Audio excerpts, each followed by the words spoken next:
the father of American homeopathy. But the important thing that the how Kent was, how Dr. Herring was converted to homeopathy, what were the different challenges which he was facing, and by which ultimately he have done such a immense contribution in the field of homeopathy, and that is why he is known as a father of American homeopathy, right? So before going into the active discussion of Kent and Herring, I would like to quickly uh, give introduction of the our delegates, so by which I am able to address if I want to point it out. So please, ma'am, can you introduce yourself. Within 5 minutes, we will conclude the portion.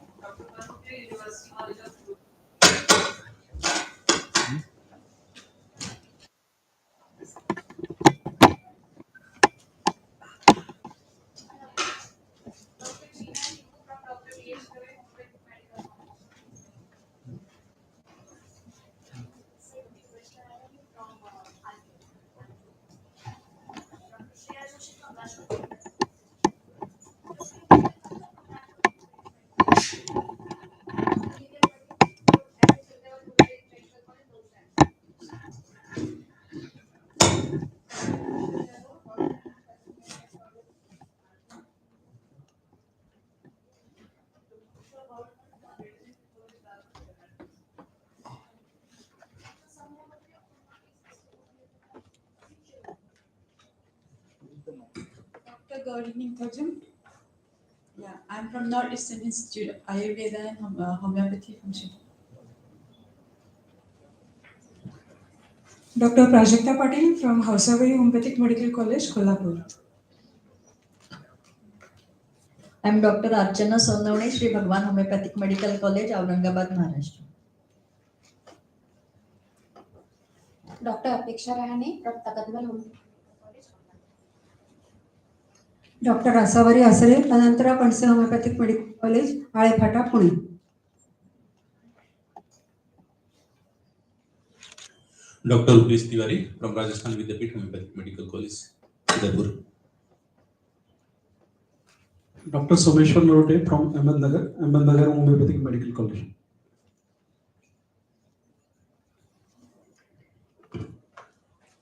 Dr. Archana Nilay, from Jalgaon Government Homeopathic Medical College. Good morning, sir. Myself, Dr. Rajiv from Arihant Homeopathic Medical College, Gandhinagar, Gujarat. Dr. Santosh Kanaral Vanmeru, Indian Homeopathic Medical College, Parma. Good morning, sir. Myself, Dr. Swara Pawar from Sai HMC, Bhiwandi, Thane. Good morning, sir. Dr. Kadirun from Tamil Nadu, RV Sumi Medical College. Good morning, sir. Dr. Avinash Zandale from Ranjani, Jalna, Maharashtra.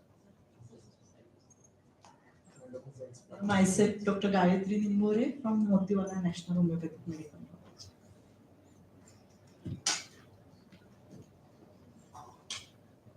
So myself, Dr. Shilpi Agarwal from Ahmedabad Homeopathic Medical College, Gujarat. Good morning, sir. My name is Tombram Somi Baladevi from Parul Institute of Research Homeopathy, Gujarat. Here also there is a dominance of Gujarat.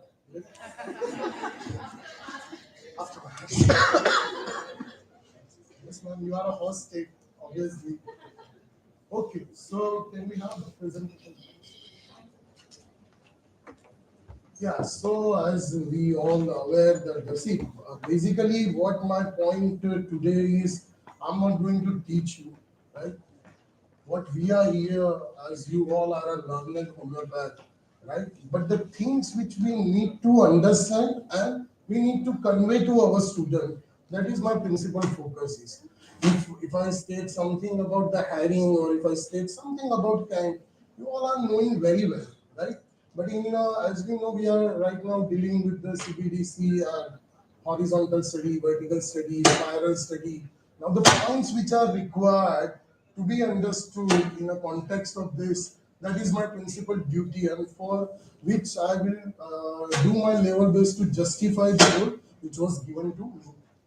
So father of American homeopathy, born on 1800, everybody is knowing that. Yeah, please.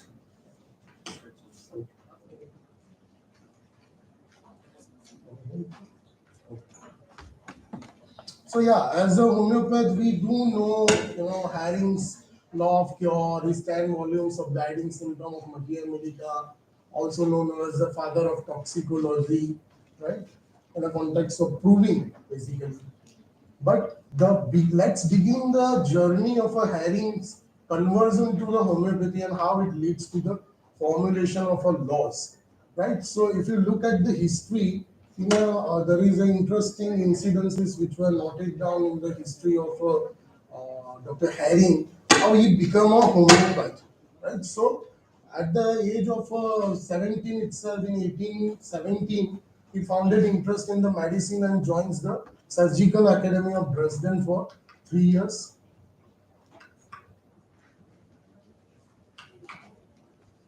So in 1820, he studied medicine at the Leipzig University, become an assistant student. Now from here, when there is an entry of a Dr. Heinrich Robican, then the revolution related to the Haring and the journey of a Haring which was started somewhere over that point, where how Dr. Haring converted the homeopathy, the task, as you can see on the board, like Dr. Robbie was a person who was basically a great critic of homeopathy. As you know that was the field where the contemporary, the eclectic, and the medicine, people used to criticize a lot for the discovery of a homeopathy, right? So the special task was, and being a critic, Dr. Robbie was justifying the criticism very well, and that is why that task was given to her, where Dr. Honeyman was an eyesore to the stalwarts of orthodox medicine as the challenge he posted to the existing medicinal system.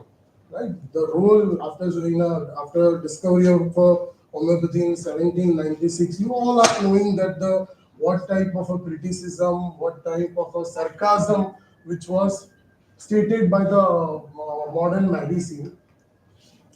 In 1821, a local publisher, Baumgartner, approached Dr. Robbie to write a book on his opinion contrary to homeopathy in order to prove its quackery. Right? Mark the words quackery. Due to lack of a time, Dr. Robbie referred the published to Dr. Haring, because Haring became a very favorite student of Dr. Robbie, right? So as Dr. Robbie was quite occupied in the other works, that particular task was given to Dr. Haring. Now from here the journey begins.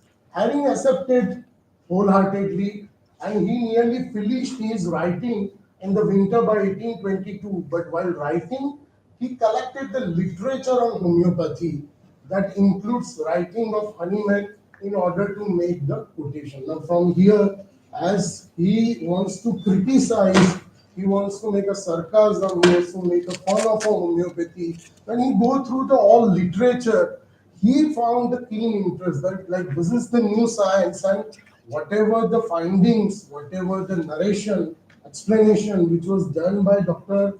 Honeyman, that was not faulty, that was totally, absolutely right. Further scientific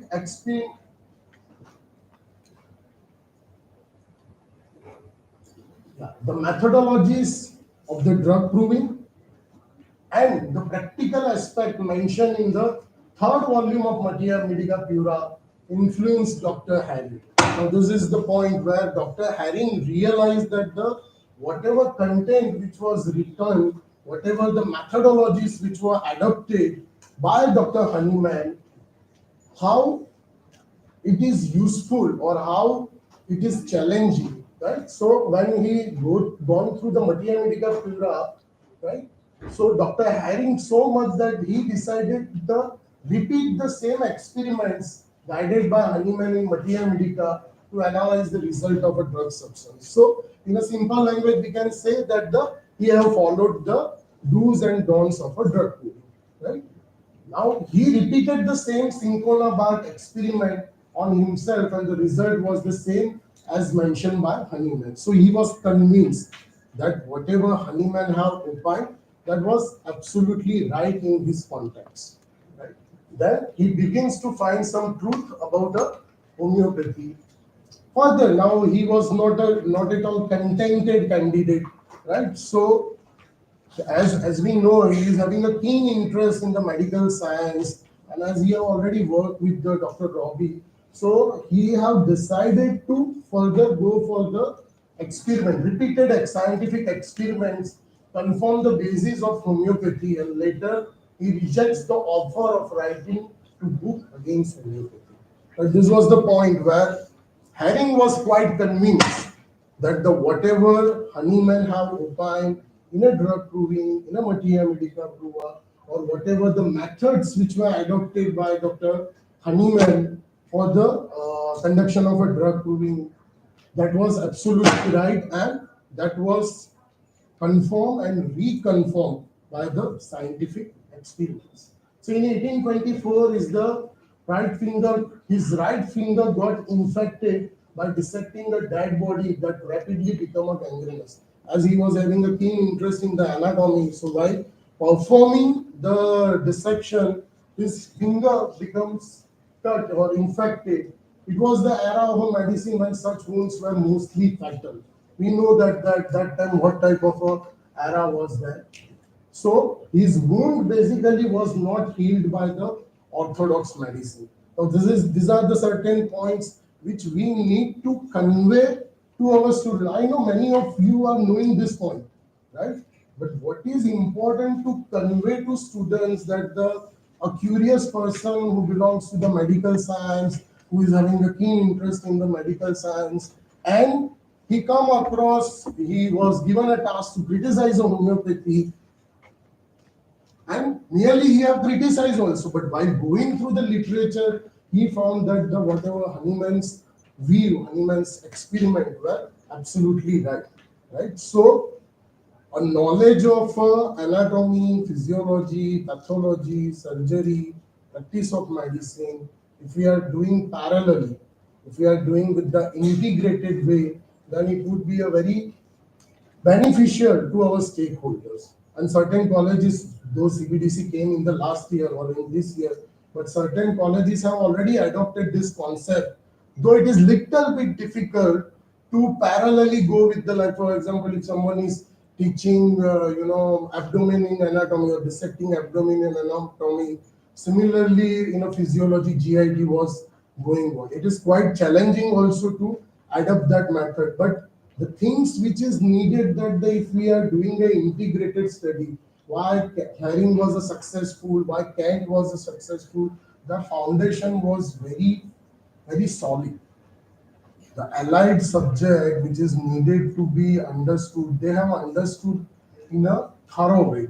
And that is what required. Once we have understood that portion of our anatomy, physiology, pathology, irrespective of any subject, then we can correlate it with either with our materia medica or the clinical application, or the principal portion with the organon, and the index portion related to the symptom with the repertory. So that is what my expectation is from you people. Lucky for him, one of his friend named Kumar, who happened to be a disciple of Honeyman, convinced him to take homeopathic treatment and prescribed arsenicum album. He felt better and gangrene got completely healed after a few repetitions. Now, here also, what point we need to understand. See, Dr. Herring was not a layman. He was a thorough person who was graduated from the medical science. He was basically assisting to the person who was a celebrity of that era, who was a pioneer of that era. And for him to accept a homeopathy was a gigantic task. Though his friend have convinced him to follow it, and after following it, or after taking the homeopathic treatment, arsenic, he have improved. But whatever the amputation which was needed, right, that was omitted. So that credit was definitely goes to homeopathy and his friend Dr. Kumar, who have identified that the arsenic is the indicated remedy for such type of a infected wound. So he felt better and gangrene got completely healed after a few months. Herring was greatly surprised by his own experience with the homeopathic medicine. Then for further instruction, he contacted Dr. Honeyman. In 1826, he received MD degree from the University of Würzburg with the highest honor. And the beauty is the portion which he have done, or the research which he have done for it, that is, he declared himself as a homeopath in his doctoral thesis, which was titled The Medicine of Future. Right? So he was having that foresightedness. That the how homeopathy would be a first choice of a clinical medicine, first choice of a therapy in the future years, and that is why the article which was written by him was The Medicine Future. Now, related to Herring and homeopathy, if we go through them, in 1848 there was certain physician along with a physician like Jacob Jeans and Walter Williamson joined together to rent rooms in a building behind the Philadelphia Pharmacy at 229 Arch Street. This all portion is you are aware of, right? But whatever this journey, we need to focus here on somewhere on a journey. The three person came forward for the homeopathy and what they have established. Finally, we are knowing that Herring as a what? Father of American homeopathy. Right? So a small group of people just have started initially a clinic where they used to where they used to treat a patient. Right? So with 15 students and 8 instructors, they established the first homeopathic medical college in the country of Allentown, Pennsylvania. The school was offering MD and HMD degree and was the first successful center in the world for homeopathic education.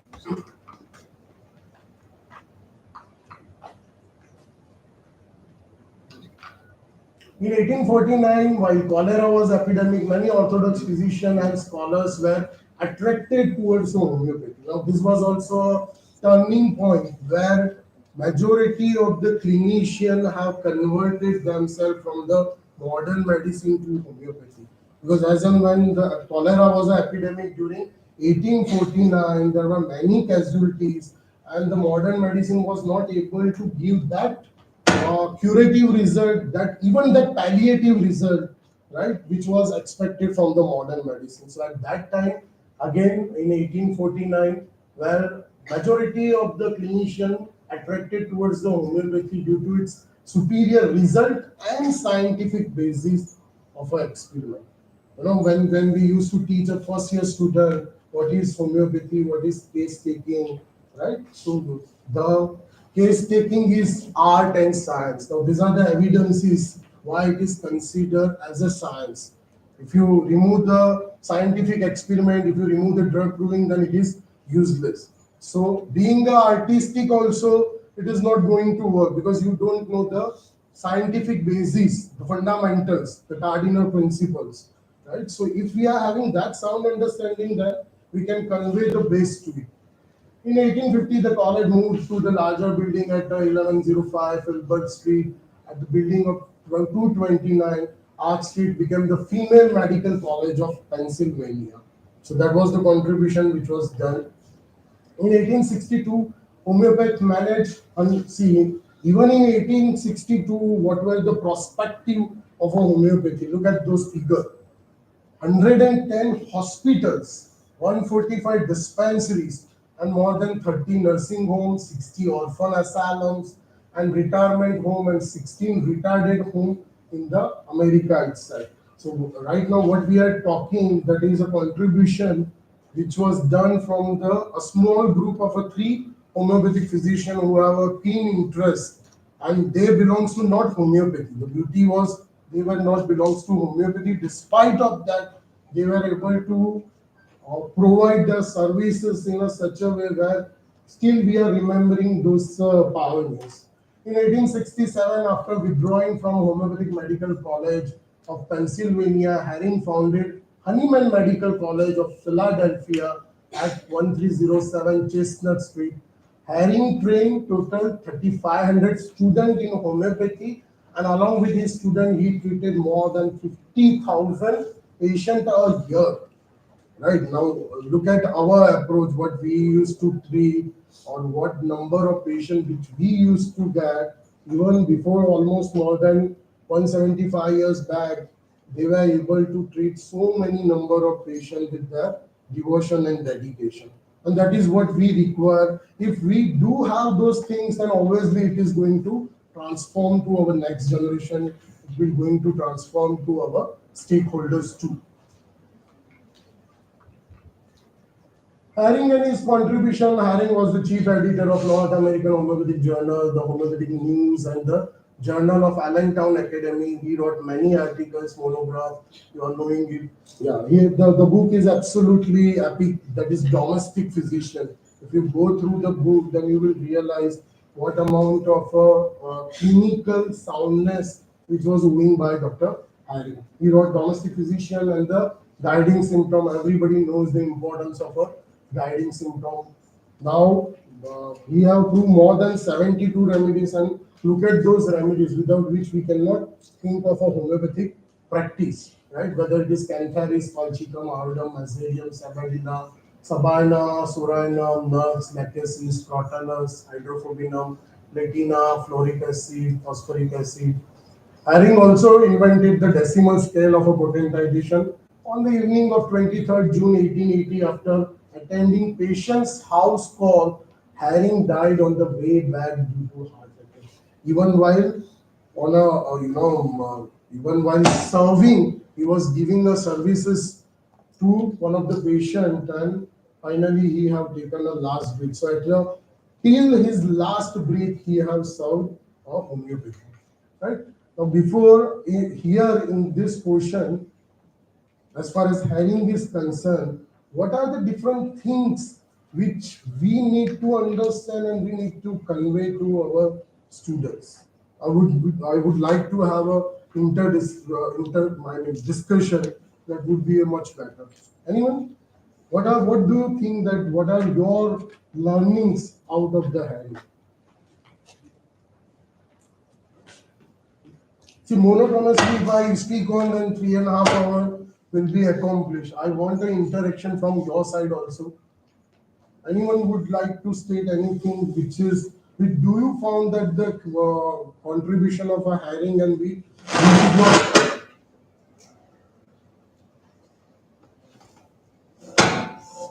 please, ma'am.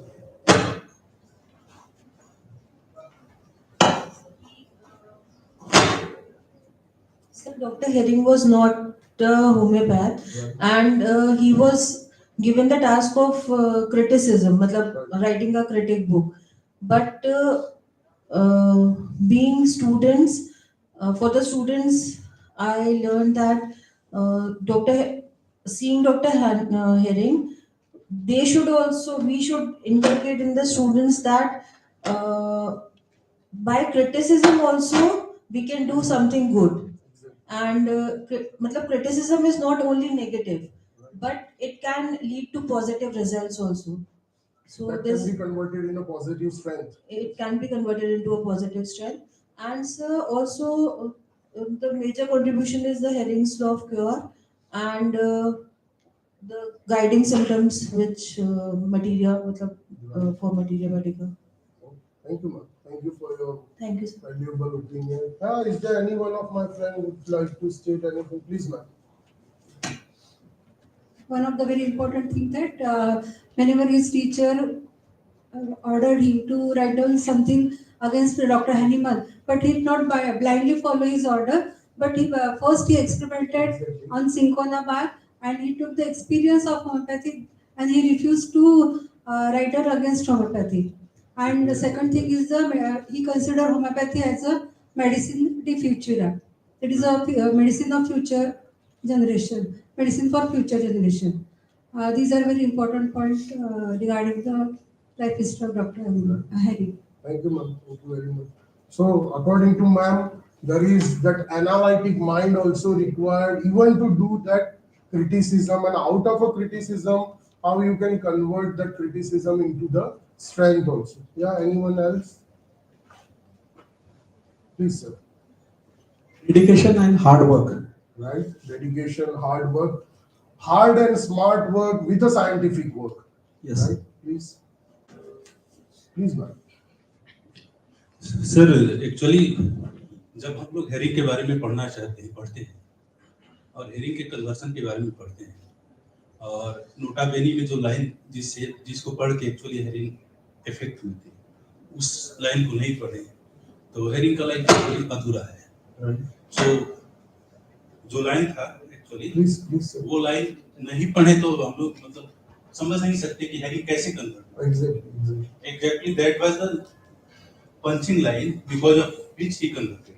And I would like to read in Hahnemann's words. Please, sir. This doctrine, अगर आप लोगों के पास मतलब sensation होगा तो इसको सुनिएगा और आप होम्योपैथ हैं तो आपके अंदर एक क्रांति आएगा डेफिनेटली। इस वर्ड में इतना ताकत है। मैं जब भी क्लास में जाता हूँ स्टूडेंट्स को बताता हूँ, ये स्टोरी सुनाता हूँ हेरिंग के कन्वर्सन एंड ये असर करता है। हमारे टीचर ने भी हमको सुनाया था, सो हम जरूर सुनाना चाहेंगे। बेसिकली वो बोल रहे हैं, नोटा बेनी में है, बोल रहे हैं कि ये होम्योपैथी का जो डॉक्ट्रिन है, this doctrine appeals not only chiefly but solely to the verdict of experience.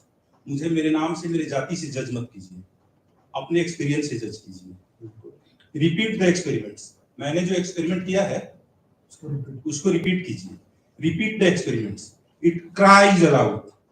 Repeat them carefully and accurately. जितना सावधानी से मैंने उसको रिपीट किया था आप उसको रिपीट कीजिए। Repeat them carefully and accurately and you will find the doctrine confirmed at every step. हमने जिस कॉमा, जिस फुल स्टॉप, जिस मोड से हम गुजरे हैं वो सब आपको देखने को मिलेगा। एंड इट डज, और ये जो करता है, it does what no medical doctrine, आज तक कोई ऐसा मेडिकल डॉक्ट्रिन नहीं बना है जो कि एग्जिस्ट करता है जो ऐसा करता है। No medical doctrine, no system of physics, no so called therapeutics ever did or could do. It insists upon judged by the results. आप मेरा जजमेंट मत कीजिए, हम जो सिस्टम दिए हैं उसके रिजल्ट पे कीजिए।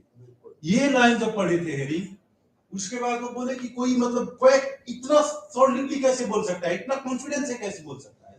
Then he repeated the experiment of China, and then he confirmed.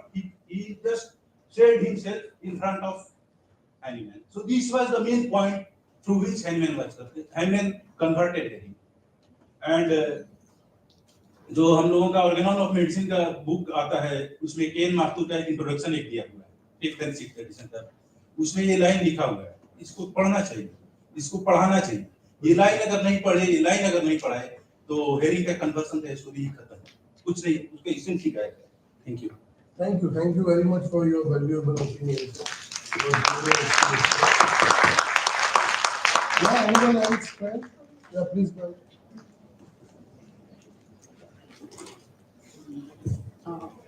Well, sir, we all know that Constantine Herring was famous for potentizing the most poisonous substances, and he provided us with immense number of new drugs. So I don't know how far we have worked upon or how much the research has gone ahead in this, but I think we all think that allopathic drugs are crude drug substances and they are toxic in a larger amount.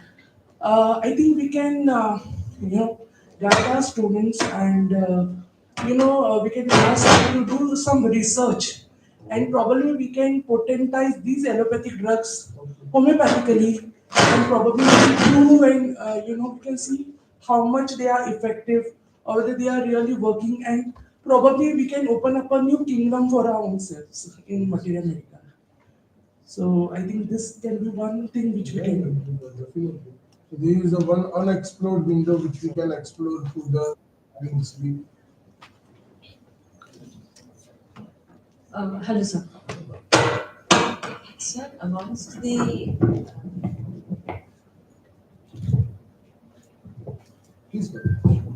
the contributions of Dr. Herring, we had a mention that Dr.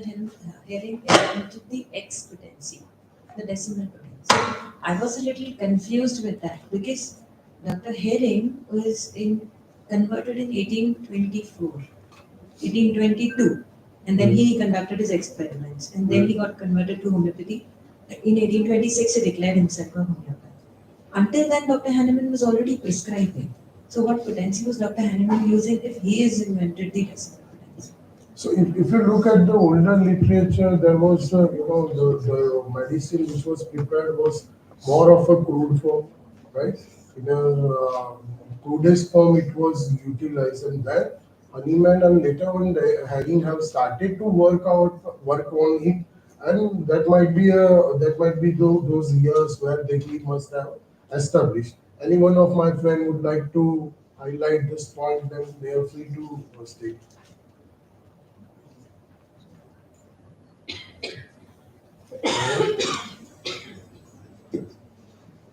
Okay. Now, what Haring have suggested, what Haring have devoted or dedicated, if you see the larger than life picture, then there are many other possibilities which were opened by Dr. Harry, right? Like in the context of what I am stating, whatever guiding symptom of our Materia Medica which was reached. Now, what is basically if we remember our first year, then obviously the book which comes to our mind as far as Materia Medica is concerned, that is Allen's keynote, right? Now, those keynote, whatever the book which was formed, how it was formed.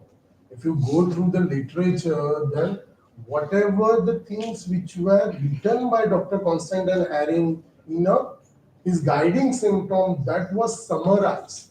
That was summarized and given a form of a Materia Medica, but out of the box, right? If you look at the Allen's keynote, the small one, not the newer one, the older version, where the certain things were given in italics, certain things were given in the New Roman, and the most important portion, if you remember, that was relationship of remedies. The emphasization which was given as far as relationship of remedies was concerned, that was too good by Dr. Allen.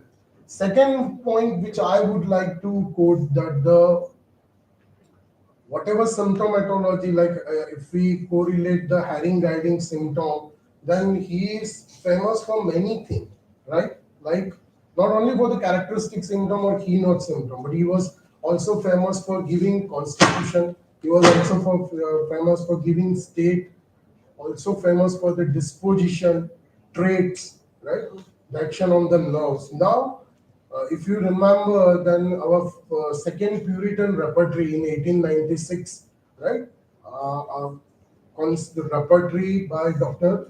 Calvin B. Nair, Haring Guiding Symptom by Calvin B. Nair. Now, what is basically that? If you correlate it, that what Calvin B. Nair have done, Calvin B. Nair have done the whatever work which was done in a form of a Materia Medica, that was summarized in a form of a repertory, and then the indexing of symptom, and by which, see, I personally believe that our faculty members have taught us that the Nair repertory should not be used for the classical repertorization. But if you look at the rubric, there are many rubrics which are not given by the all classical repertories, right? So though it is a Puritan repertory, but I think means in my personal practice, many a times I used to treat a patient with the Nair repertory also, because there are many rubrics which are given under the Nair repertory which you don't find. There are certain chapters which you identify in the Nair repertory, those are not given in any other repertories. Like chapter like nerves, periodicity, those are the chapters which you hardly found in a other repertories, classical repertories, though modern repertories are including. So those are the learning that despite of contrary atmosphere to the homeopathy, how Dr. Haring stood firm, done all the scientific experiment, and stated that this is the future of the medicine, right?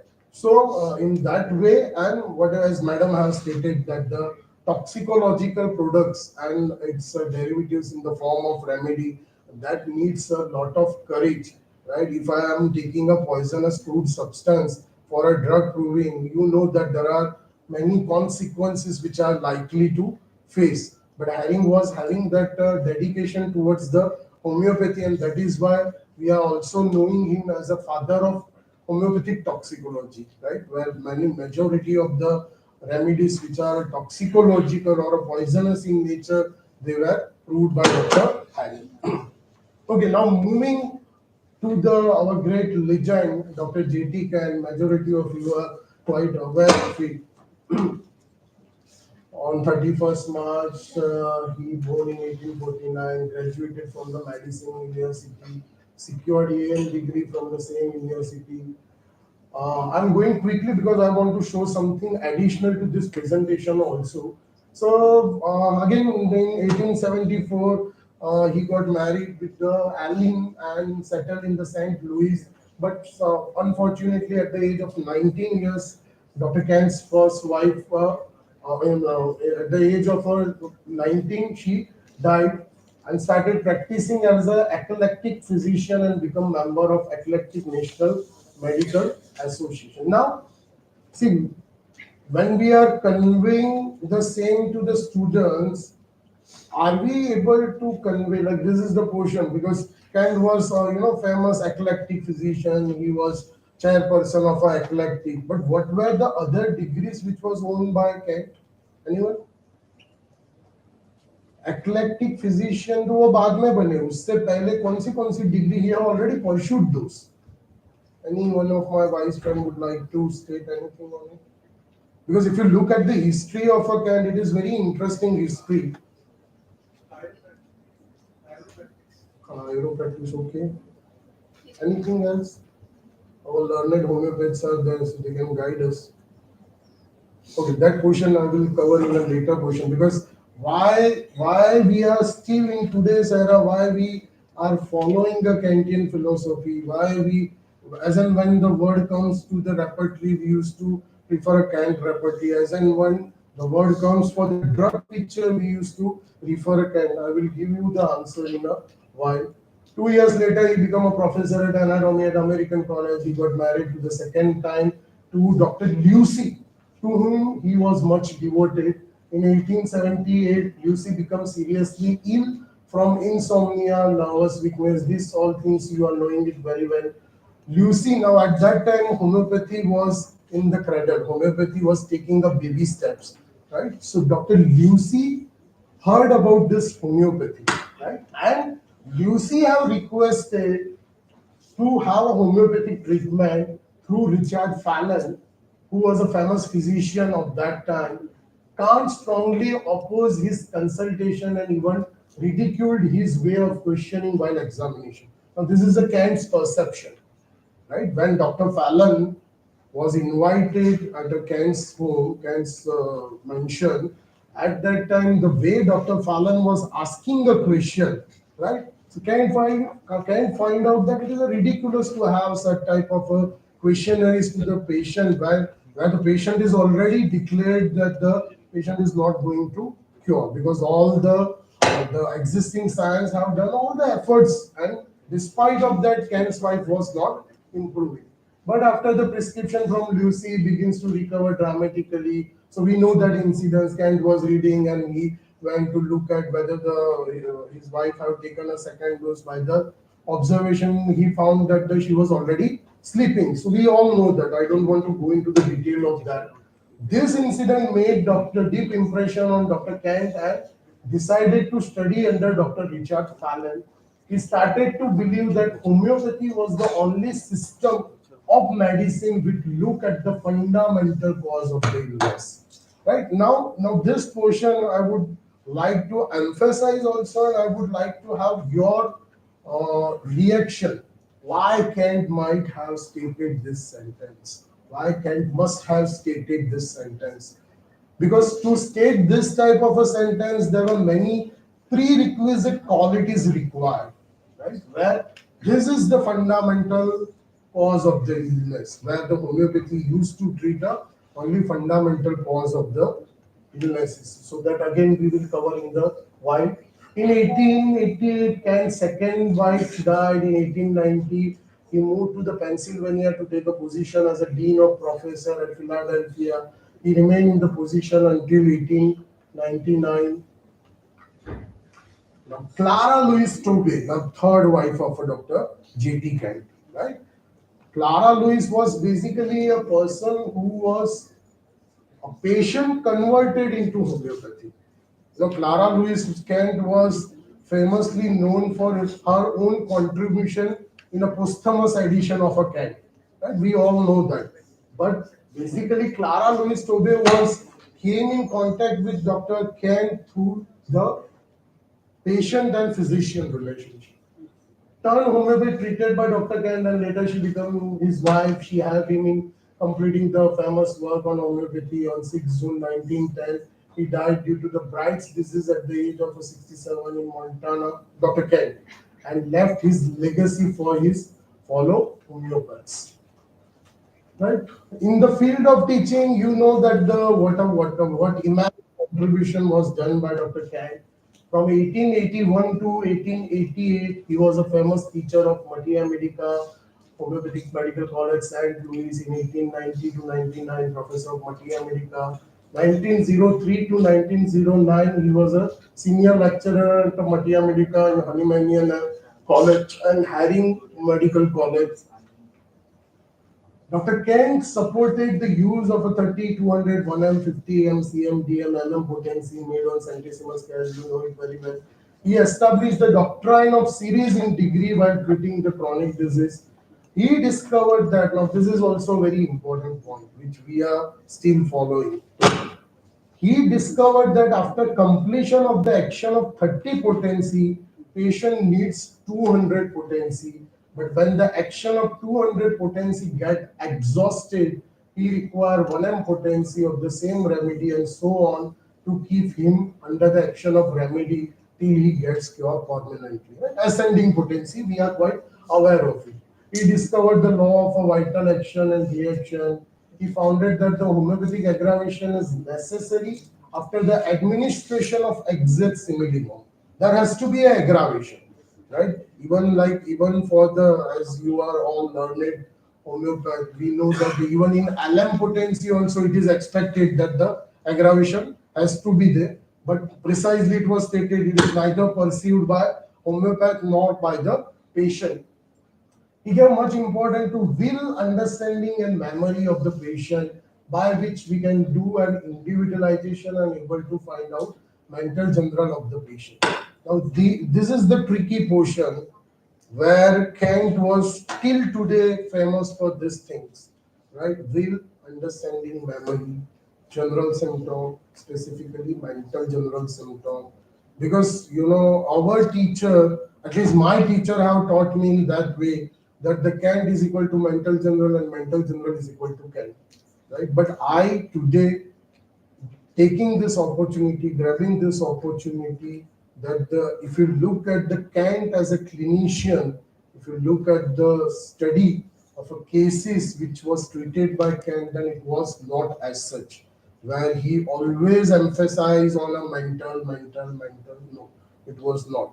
Right? Though the message was conveyed in such a way that you need to have a mental general symptom for the prescription with the Kant repertory, for the prescription even with the Matia Medical. So in a few minutes, I would like to give you one interesting study which was done on the Kant's cases.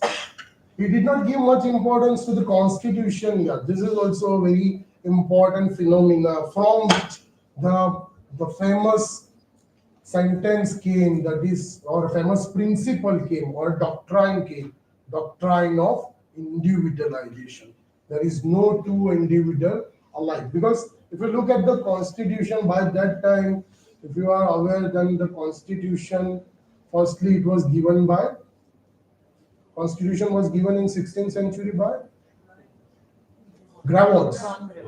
But it was well explained in homeopathy by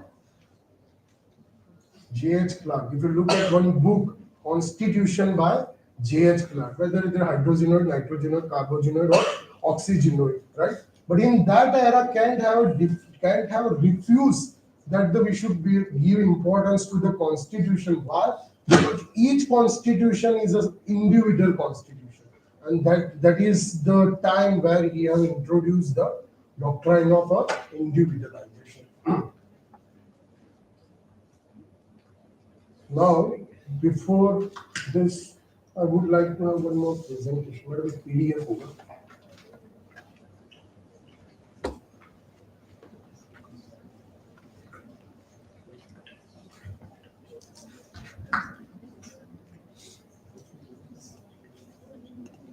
And then necessary.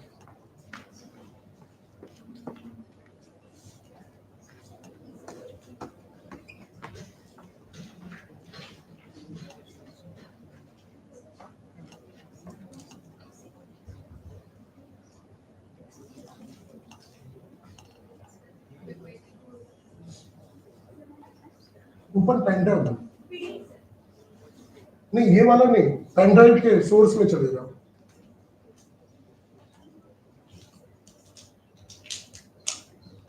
First one, fourth one. Yeah.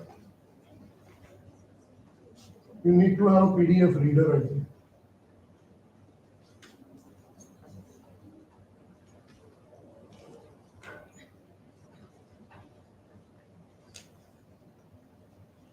Okay, now what we are going to see, that is very important thing. One of our senior colleague, senior homeopath, rather than colleague, senior homeopath, have done a beautiful study over a Kantian work, right? Whether, as you know, that the lesser writing was epic work, then new, forgotten, and lesser known remedies were the epic work. What homeopathy should know should not be done in a homeopathy, that was also an excellent work, right? So now what I'm trying to show here, that the journey of a Kant, starting from his first degree of a philosophy, right, in a bachelor, then he pursued the same degree in a master's, right? So which was, I think, known as the AL in the United States of America. Then he have graduated from the medical science. Then he became an eclectic physician.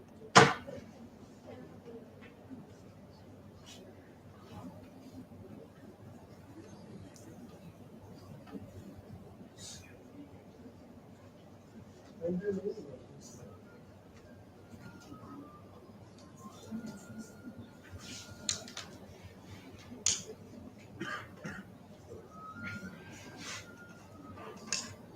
yeah, this is the, can you scroll down? This is one article which was written by a senior homeopath, Jai Steiner, and mental symptom. Can you lower down? ये आपको करना पड़ेगा, PDF. I cannot do it. Can you scroll down? See, there are certain points which I personally would like to request you to give attention towards those questions which are highlighted. Might be you are knowing it, but I want to give something which you might be not knowing. This portion you are knowing it very well. Hahnemann taught to see the person as a whole. Kant was a step ahead to say every disease begins in the mind and then the body is affected. Kant's concept of man is always fascinating, and he was the product of a Swedenborgian philosophy. We all know that what is the influence which was owing by the Kant over a Swedenborgian philosophy. Our young, I would like to emphasize more on our younger homeopaths, our assistant. I would request all of you to convey this thing to our students, right? There should not be a legacy of a wrong message. Certain time it happened that as I told you before 15 minutes, that the Kant is equal to mental general and mental general is equal to Kant. I today is taking, though Kant was a greatest homeopath, but what his work is suggesting and what we were conveyed, there is a little bit 19-20. We need to understand that portion. Yeah, Kant introduced the concept of mind in the three-level structure, and its reflection is seen all through his literature, his Media America repertory, and obviously in his lecture of homeopathic philosophy. Madam, scroll down, please.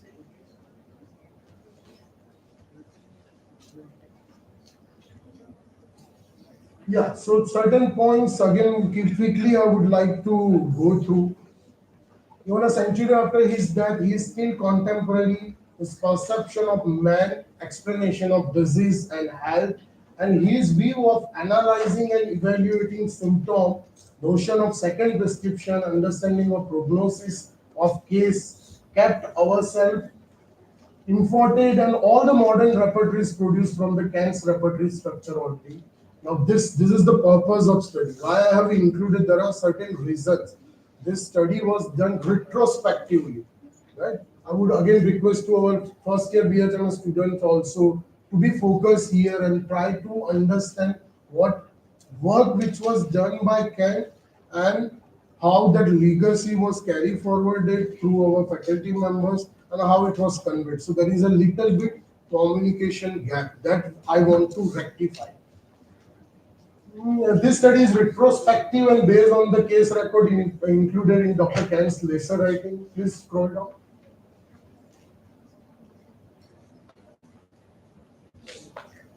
Yeah, here little bit, introduction of a Kant which we might be not knowing, right?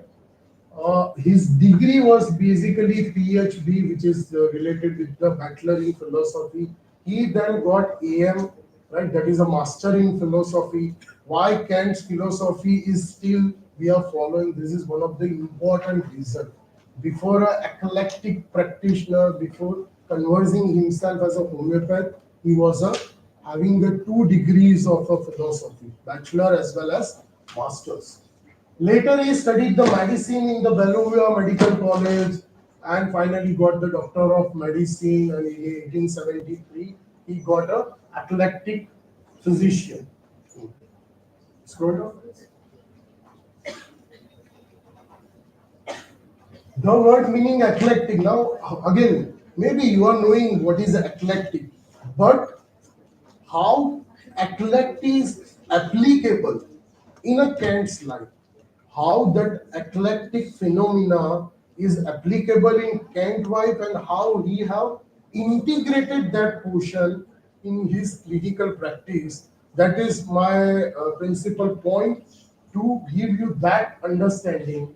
The word meaning eclectic is one who uses a method or approach that is composed of elements drawn from various sources.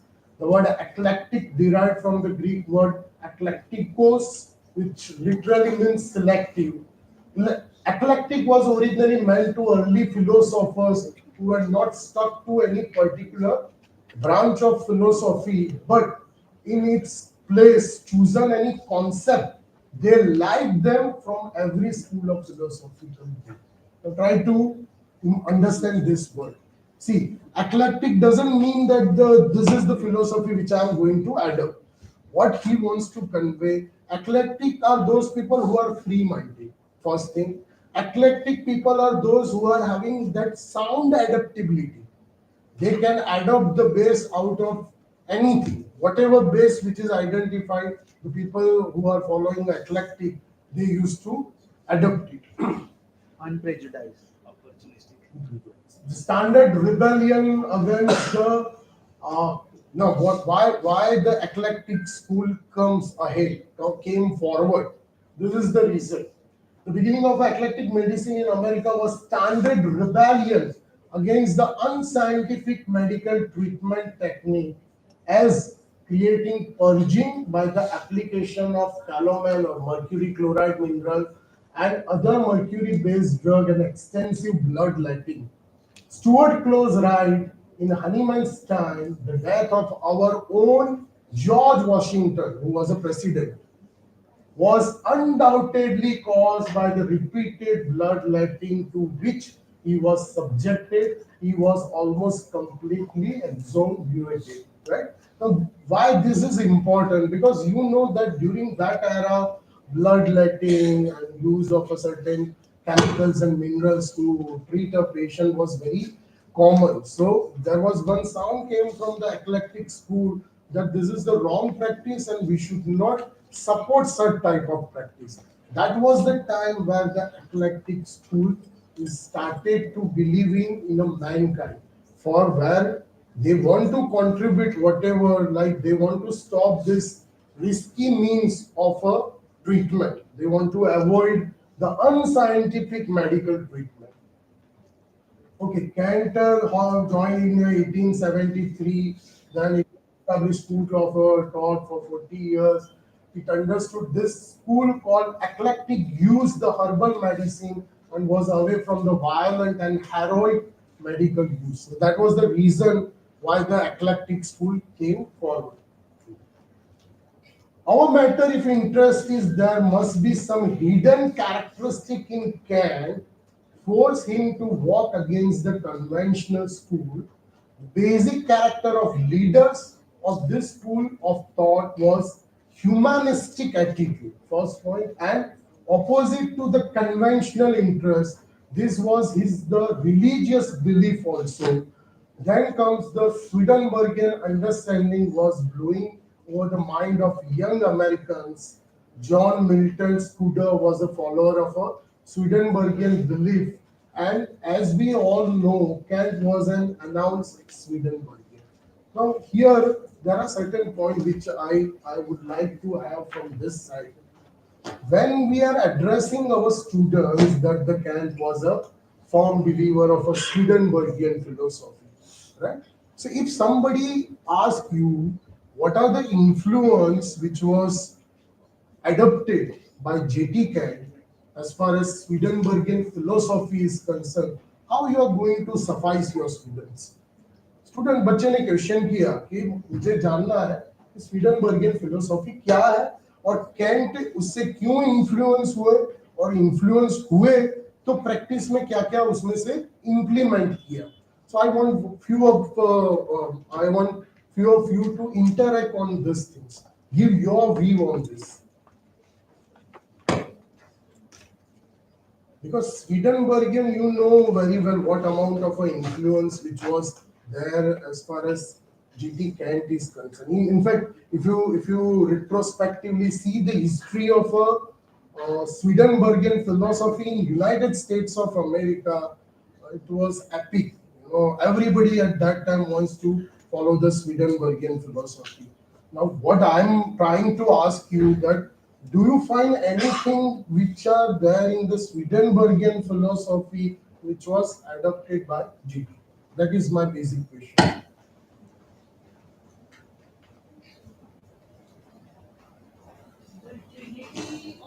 Mind, body, and soul is given by.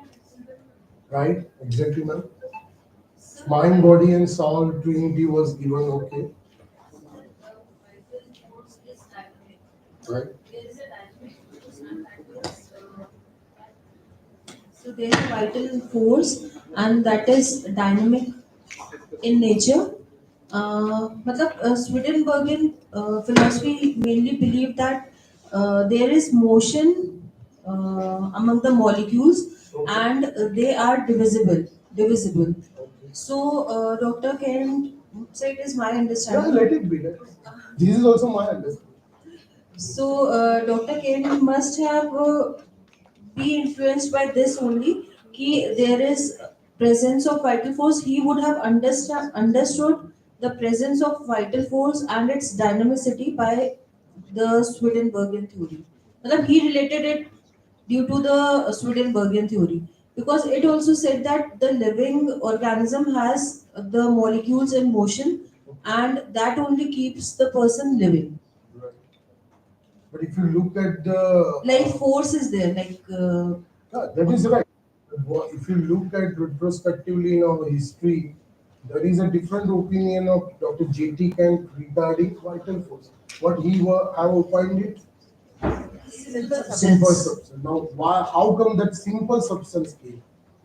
No, certain time the simple substance means कैसे आप? मैं student हूँ. Just give me understanding. That is only, sir. Like I was saying, the vital force, but it is simple substance. We can understand from that only. That simple substance is a substance which is giving life to the organism. Okay.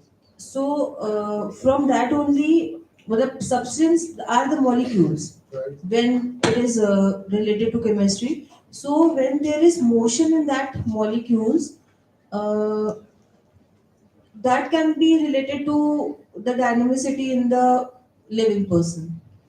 Okay. Okay. Yeah, is there any other scholars who wants to state something? Yeah, Dr. Kanupriya ma'am, please. Sir, actually, as per my perception, this theory was related to the Swedenborg philosophy. But if we are consider the new experiments in this theory, so the vital force theory is related to the anatomic theory and the molecular theory. Right. So here they related with the gyroscopic model and with the angular momentum, that is the pendulum theory. That we have seen that the pendulum is uh, the pendulum is creating a motion that it revolves around their own circle, right? So here is the vital force which is present in our body in the dynamic form, and it is in the dynamic form. It creates a circular motion in the body, and that is related to the angular momentum. So when the angular momentum is break, it means that the disease is entered into the body. Because the vital force is deranged. Right? So when we prescribe our medicines, these angular momentum, that is the gyroscopic model, which shows that when the angular momentum again creating its circular motion, because our medicine is only the energy, dynamic energy, right? So when we enter these energy into our bodies, the nerves, because our medicines reacting on the nerves, right? So the nerves creating again an angular motion in the body, and these angular motion again creating maintaining the vital force in a circular motion, and how this vital force functions, and this is related to the Kant's theory. Then this relates that how the vital force acting as a simple substance, because he said that simple substance is a substance which regulates the body, right? And it is the substance which is helping to maintain the body in a dynamic manner, right? So this theory is related to all the modern concepts which we have nowadays. The researchers are doing so many researches on these things, and I have already one paper published in on this. That is, you can see the paper. That is vital. A theory of vital force in the modern epoch. So here in this paper, all the theories are mentioned. That is the angular momentum theory, the gyroscopic model theories is there, and there are so many theories which is related to this vital force. And still, there are so many researches going on in the Indian Institute of Technology in Bombay, that they are seeing that how the vital force exactly works in the body, because we are calculating the nanoparticles, right? So we are identify the Avogadro's number beyond our medicines, beyond working as an Avogadro's number. So now they are finding, they are seeing the vital force, how the vital force reacting to the nerves, and how this the medicines process inside the body. So this work is going on. Thanks. Thank you very much, madam, for enlightening us on modern concepts. Please, ma'am. Sir, about your question, how Swedenborgian philosophy had an influence on Dr. Kent. Yeah. I think in this we need to first understand what was Swedenborgian philosophy. Exactly. That is what my task is. Yeah. Yes. Please. So I would just like to highlight what I have learned. Please. It's very similar to, like, we can correlate with what is happening currently.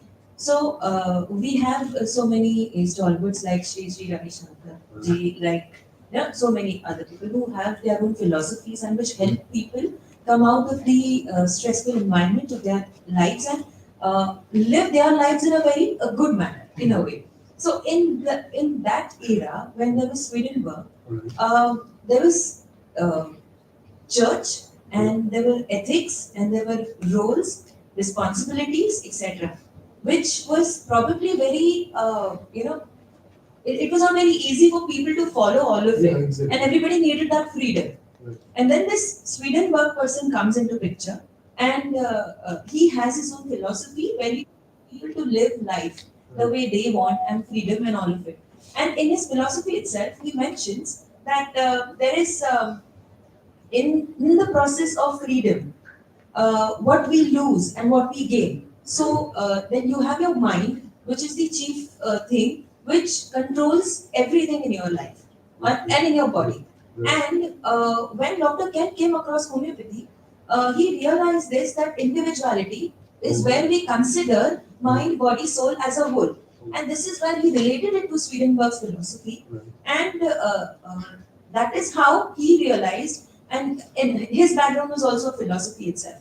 So this is where he realizes this fact that mind is the basic core or the center from where any discrepancies over there will show its effect on your body, and that is where your body will start producing symptoms. And this Swedenborgian philosophy was related to Hahnemannian theories, and this is how the new Kemptian theory came into picture, which we follow even till today. Yeah, precisely, very good, man. Thank you. Thank you, sir. Yeah, is there anyone of our other colleagues would like to state anything on the influence of a Swedenborgian philosophy over a Kant and why, how he have adopted a different concept of Swedenborgian philosophy and still we are using it, right? Like for example, if as before, whenever as I stated, wheel understanding and memory, right? See, ideally, we were conveying that way. That was the original contribution of a Dr. Kant and etc. etc. But if you look at the Swedenborgian philosophy, it was his own concept which was adopted by Kant and furnished very well and integrated in a homeopathy. See, as our dear friend have stated, I would also quote that he was. See, Swedenborgian, what were the reason behind the evolution of a Swedenborgian philosophy? Why church Bible was considered very important? Because at that time the people were not doing such type of thing, and to civilize them in a form of a symbolical, metamorphically, it was stated that you should go to the church, you should have a Bible, you should read a Bible, you should implement it. See, that means that they are the religious people. We are not here to state that the what amount of a significant role played by a Christianity. Yeah, but definitely humanity was having a upper hand at that time, right? For a mankind, Swedenborgian and their follower have done lot of work. Now my duty is to correlate what Swedenborgian have declared and how Kant have adopted, whether it is a will understanding memory, whether it is see. Again, Kant was, if as you know the Kant background, he was from the very religious family. Kant's father was a Baptist, right? So that religious influence was there since his childhood. And the Swedenborgian philosophy came and there was, talk regarding the Swedenborgian philosophy around 1870s and 1880s. We are going to consider that portion. But I am trying to correlate the influence of all Swedenborgian philosophy and how he have integrated and adopted very well in a homeopathic science, specifically what we considered as a mental general symptom, will, understanding and memory. Here there is some brief about Kant married at the first time. We have already seen Alan died. Eminent member of Eclectic National Medical Association. After 2 years, Kant become a professor of anatomy that we have discussed. Madam, scroll down.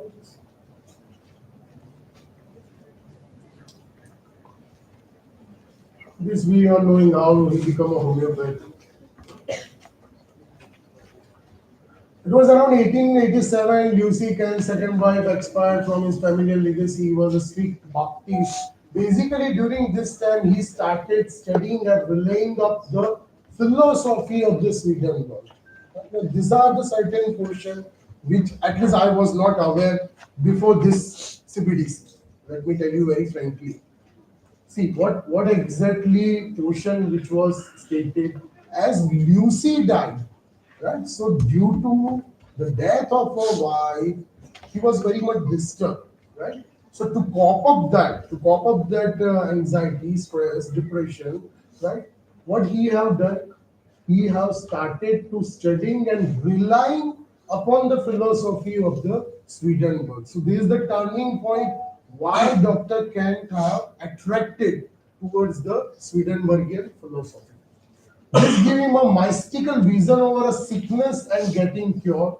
Some say Kant's third wife attracted Kant, that is Clara Louise Tombe, later of Clara Louise Kant, due to the Swedenborgian churches. Right? They first time met in the church where the Swedenborgian philosophy was delivered from the stage. Right? So that was the time where Kant came in contact with the Clara Louise Kant. Clara Louise Tombe.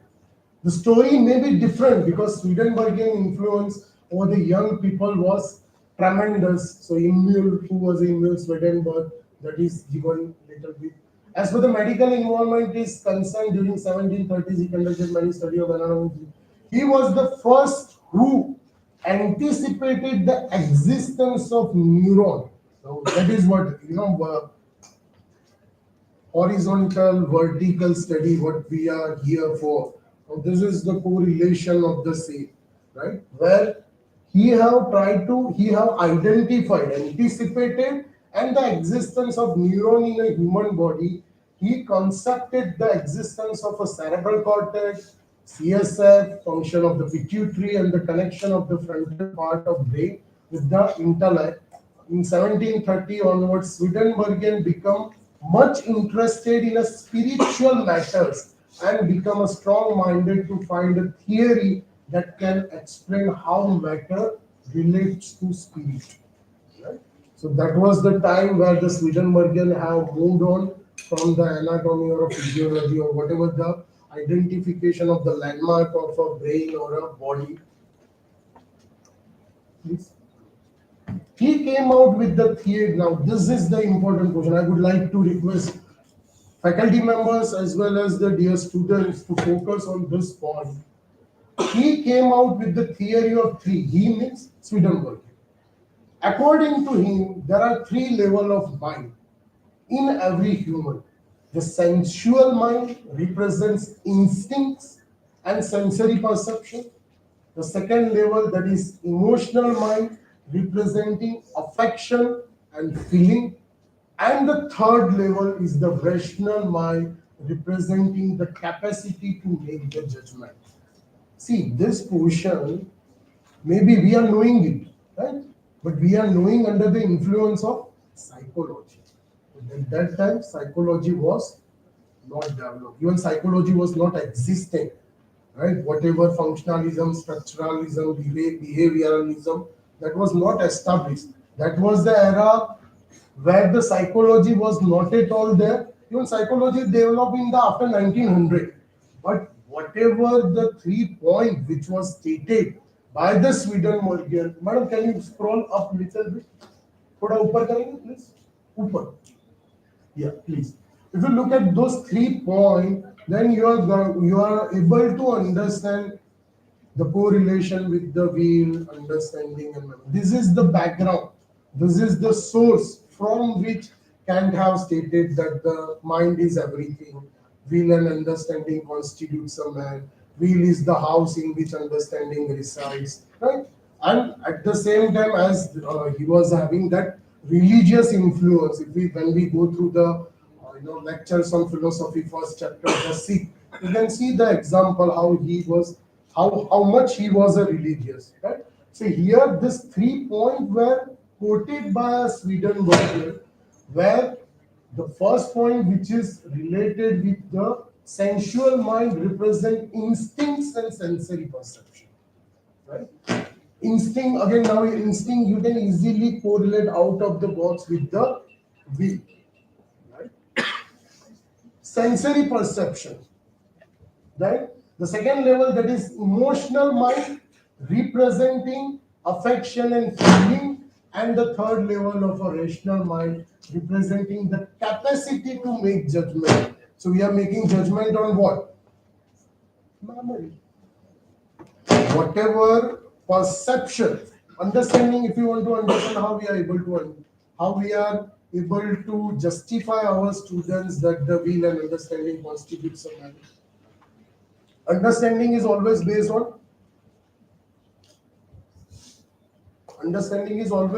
our perception. Our perception is always based on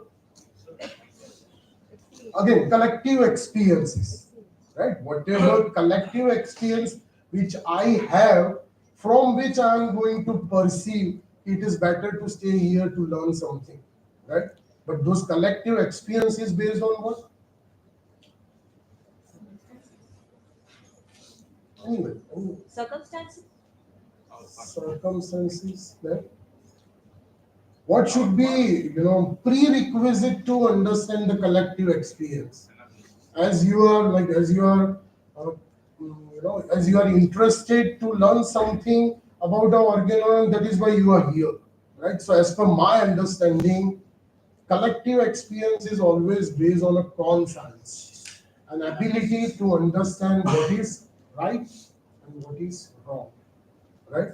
Our students, majority of our college students used to do a bunk, right? But there are certain students, even a single one, he will come or she will come because their understanding is very clear, their conscience is very clear, right? So that Swedenborgian philosophy have influenced Kant in that phase where he was a dependent. Why? Because he lost life, right? That was the phase where he needed some expertise, he needed some guideline to cope up with that state and to come out strongly. And he came out very strongly by adopting the Swedenborgian philosophy and application of this into the will, understanding, and memory.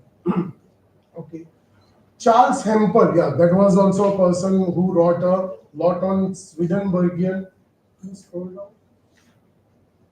Theological and ecclesiastic texts. Another famous homeopath, William Henry Holcombe, converted to be a Swedenborgian. Now look at those figures. And so most of a homeopath become a Swedenborgian by 1840. There were 850 Swedenborgian in America, and by 1870, the number increased by 1817. Because people were attracted towards this Swedenborgian philosophy to understand, because what people used to say, people used to perceive this is the quality of life which is to be needed, which is to be lived. And that is why a majority of the people were converting themselves, or they become a followers of the Swedenborgian philosophy. You cannot diverse. Now, these are the certain texts which Kant have stated. You cannot Swedenborgian have stated. You cannot diverse medicine and theology. Man exists all the way down from his innermost spiritual to his outermost nature. Right? These are the words of a Swedenborgian, but Kant have adopted it and integrated in our organon and philosophy very well, right? And when this particular word comes like this, you cannot divorce medicine and theology. Man exists all the way down from his innermost spiritual to the outermost nature. Obviously, the first person will pop up in our mind is G.T. Kant, right? See, I'm not at all a person to criticize Dr. J.T. Kant. He was a master, and what he have done, hardly any stalwart have done like he. But I want you to understand the influence of a Swedenborgian philosophy over a Kant and how beautifully Kant have integrated those things, right?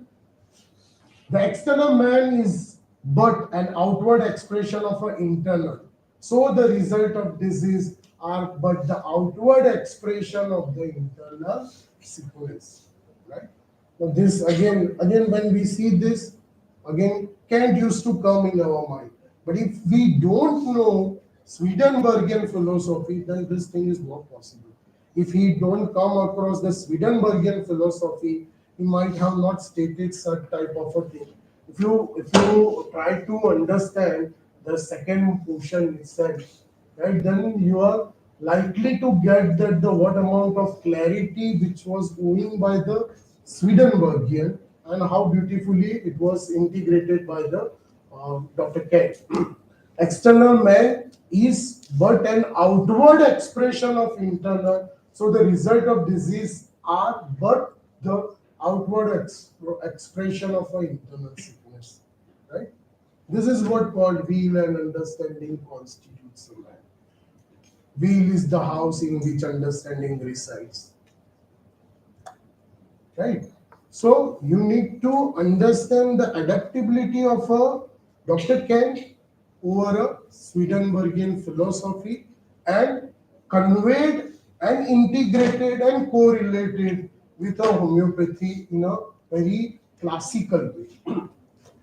So can divide his mind in three categories. As I told you, how this came, will and see will के बारे में हमको मालूम है क्या क्या आता है, understanding के बारे में आता है.